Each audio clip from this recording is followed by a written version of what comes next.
Hello, Yasmine. Thank you for speaking to us. Thank you so much for having me. So I want to take you back to Saturday, October 7th.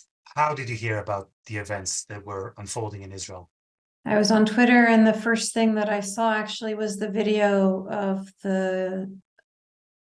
woman that was on the back of the truck. זה לא מקרי שהתמונות שנחקקו אצל יסמין מוחמד היו של נשים צעירות בידיים של מחבלי חמאס. גם היא הייתה שם שבויה של ג'יהאד איסלאמיסטי, רק שאצלה זה היה מלידה. Well, it's interesting because my mom is Egyptian and my father is Palestinian. He was born and raised in Gaza, and he moved to Egypt to go to university, and that's where he met my mom, and that's when they got married and then moved to America. And my mom, at the time of their marriage, was a very secular person, but she became, over the years, more and more and more radicalized. אבא שלה, העזתי, היה פעיל שלום. התגרש מאמה המצריה שהלכה והקצינה. יסמין בת השנתיים אז נשארה איתה, חונכה באדיקות קיצונית, חונכה לשנוא יהודים. It's embarrassing, you know, it's horrible. You don't want to have to say these things, but, you know, there's obviously the Quran refers to Jewish people as apes and pigs. My aunt was in the market and she saw the vegetables, she saw the cucumbers were small, and she said, oh, it's the Jews are putting cancer in the vegetables to make them small. And I was like, what? How do you put cancer in vegetables? She's like, oh yeah, the Jews, they can do anything. בגיל 19 התחתנה עם איש אל-קאידה, נישואים כפויים. לשניים נולדה בת, ואז ברגע כמעט יסמין החליטה שהבת שלה תחיה חיים אחרים. במבצע מורכב ומסובך היא ברחה. After I cut ties with my mom, because once I removed my hijab, she said, that's it, you need to be killed now because you're no longer my daughter, you're no longer, you know, your next step after removing hijab is that you're going to leave Islam, and so you need to be killed before that happens.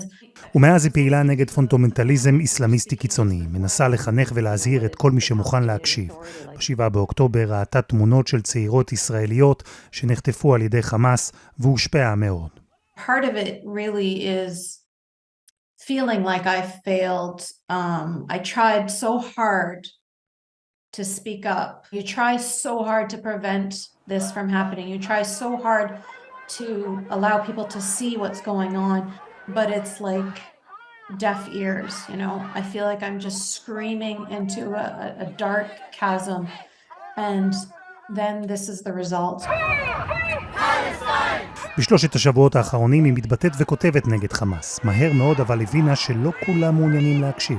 Even I was really surprised to see just the immediate pro-Hamas, you know, under the guise of pro-Palestine protests happening all over the world. To hear the genocidal chants in Sydney, Australia, they were just screaming, gas the Jews. Like they're not even, they have no fear of, they don't care if they look like genocidal anti-Semitic monsters. And immediately, like the Jewish people have suddenly gone from being the victims to the aggressors in a heartbeat.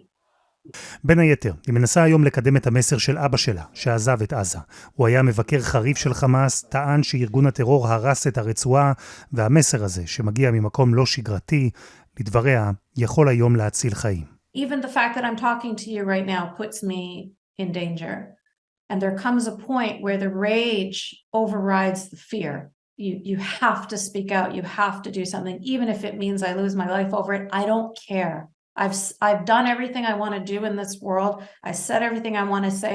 I don't care. It'll be worth it to me if it will help people to understand.